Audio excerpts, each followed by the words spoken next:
Good morning, welcome back to my channel GS world group संदेश। और सारे viewers से एक हम्बल रिक्वेस्ट है कि यहाँ पर संडे को टेस्ट चल रहा है बिहार इंटर लेवल और ग्रेजुएशन लेवल का। तो जिन व्यूअर को आना है वो 8 बजे तक आएंगे यहाँ पे, और यहाँ पे 8 बजे टेस्ट शुरू हो जाता है।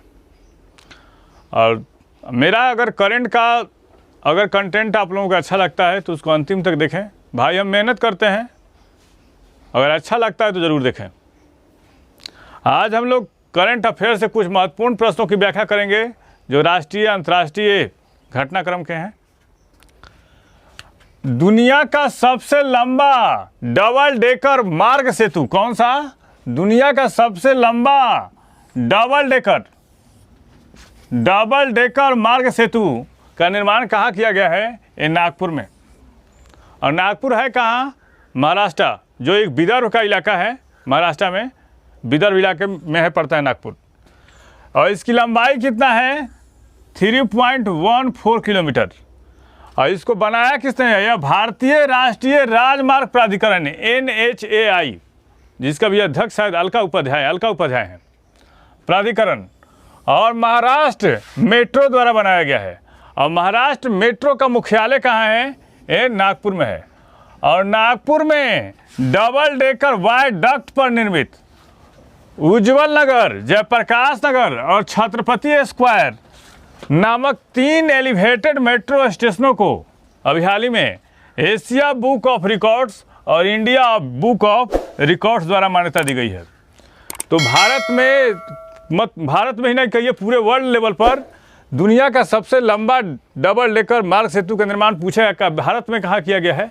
तो किया गया है नागपुर में। और इसकी लंबाई 3.14 किलोमीटर है। बनाया किसने है? NHAI, भारतीय राष्ट्रीय राजमार्ग प्राधिकरण, और महाराष्ट्र मेट्रो द्वारा। इतना जरूर पूछ सकता है।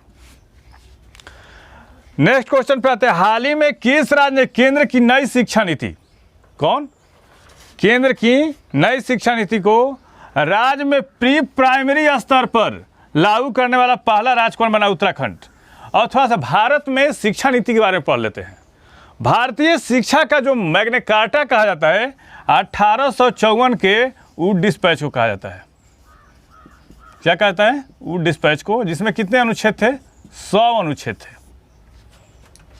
उसके बाद आता है कौन? आपने पढ़ा होगा 1904 में एक आया था विश्वविद्यालय अधिनियम, शिक्षा से संबंधित विश्वविद्यालय अधिनियम था। फिर आया था 1917 में सैडलर आयोग। 1917 में आया था सैडलर आयोग था। उसके बाद क्या हुआ?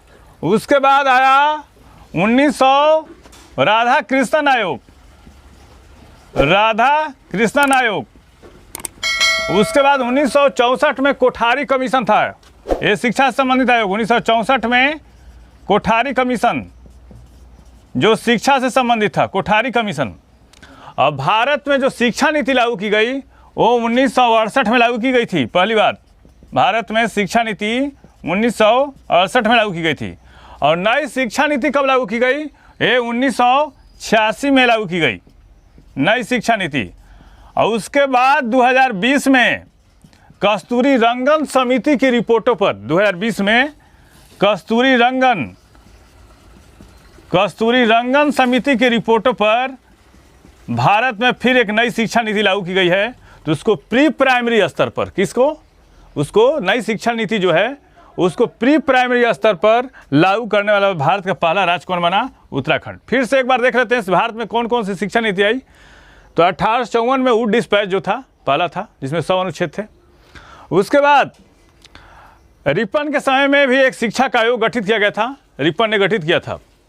उसके बाद आया था 1904 ईस्वी में विश्वविद्यालय अधिनियम आया था। उसके बाद 1917 में आया था सैडलर आयोग, चेम्सफोर्ड के टाइम में। उसके बाद राधा कृष्णन आयोग आया 48-49 में। उसके बाद कोठारी कमीशन। उसके बाद एक और कमेटी गठित की थी, मुदलियार समिति। 1953 के आसपास एक कमेटी गठित की थी, मुदलियार समिति। उसके बाद 1964 में कोठारी कमीशन गठित किया गया। 1968 में शिक्षा नीति लागू की गई। उसका उस पर शिक्षा नीति पर पुनः जो होता है उस पर समीक्षा किया गया, तो 1986 में नई शिक्षा नीति आई। अब आया 2020 इसमें कस्तूरी रंगन समिति के रिपोर्टों पर एक नई शिक्षा नीति आई थी। एक और योजना आई थी 1944 ईस्वी में, सार्जेंट योजना थी। कौन? सार्जेंट योजना 1944 में आई थी, एक सार्जेंट योजना आई थी। हाल ही में किस देश ने वर्क फ्रॉम होम को कानूनी अधिकार बनाया है? नीदरलैंड। कोरोना काल में कर्मचारियों को सुरक्षित रहने के लिए किसी भी कंपनी, सरकारी या निजी जो कंपनी थे, उन कंपनी के कर्मचारियों को कोरोना से सुरक्षित रखने के लिए वर्क फ्रॉम होम जो होता है, माने घर से आदमी काम कर सकता है, कोरोना से बचने के लिए सारे कंपनियों ने ऐसे व्यवस्था की। और उसको कानूनी अधिकार, कानूनी अमली जामा जो होता है पहनाने वाला पहला देश कौन बना? वो नीदरलैंड बना। हाल ही में कौन से मंत्री सुरक्षित और सतत अंतरिक्ष पर्यावरण के लिए IS-4M लॉन्च करेंगे? ये हैं जितेंद्र सिंह। और देख लेते हैं इसके बारे में IS-4M है क्या। यह अंतरिक्ष पर्यावरण के बारे में समग्र और समयबद्ध जानकारी प्रदान करेगा। कौन? IS-4M। यह मल्टी डोमेन अवेयरनेस मंच कक्षा में टकराव, विखंडन और वायुमंडल में फिर से प्रवेश में खतरे, अंतरिक्ष आधारित सामरिक जानकारी पर जो होता है सामरिक जानकारी पर सटीक जानकारी प्रदान करेगा IS-4M। और IS-4M की सुविधा जो है भारतीय अंतरिक्ष संपत्तियों की सुरक्षा और अंतरिक्ष वस्तुओं से टकराव के खतरे को कम करने में मदद करेगा। ये बहुत बड़ी चीज़ है। हाल ही में कौन सा राज्य प्रधानमंत्री फसल बीमा योजना से जुड़ा है? आंध्र प्रदेश।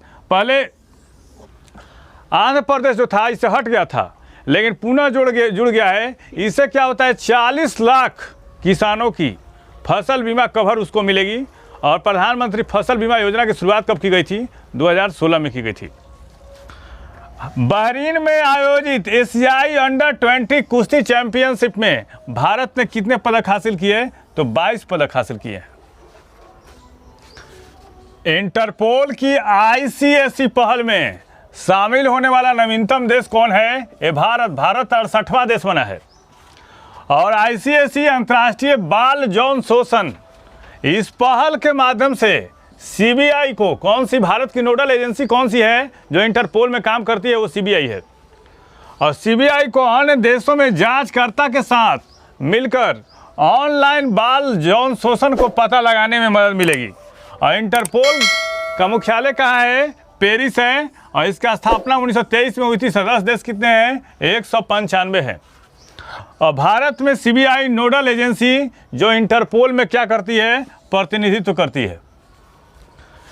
भारत की पहली स्वदेशी क्वाड्रीवैलेंट ह्यूमन पेपली मैवेरियस वैक्सीन कौन सी होगी? ये होगी कैरेवैक।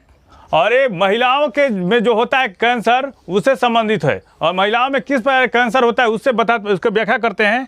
सर्विकल कैंसर, महिलाओं के कैर्विक्स में डेवलप होने वाले कैंसर के लिए वैक्सीन है। और हाल ही में DGCI ने सीरम इंस्टीट्यूट ऑफ इंडिया को इस वैक्सीन को बनाने के लिए मंजूरी दी है। और ये जो कैंसर होता है 15 से 44 वर्ष की महिलाओं में होता है। गुलदाउदी के सर्वोच्च आदेश के कॉलर से किसको सम्मानित किया गया है? शिंजो अबे को। और जापान का यह सर्वोच्च सम्मान है। और शिंजो अबे इस पुरस्कार को पाने वाले ये होते हैं चौथे जापानी व्यक्ति हैं, चौथे जापानी प्रधानमंत्री हैं। और इनको मरणोपरांत दिया गया है। कौन सा राज्य बचपन शिक्षा कार्यक्रम में 300 करोड़ रुपए का निवेश करेगा?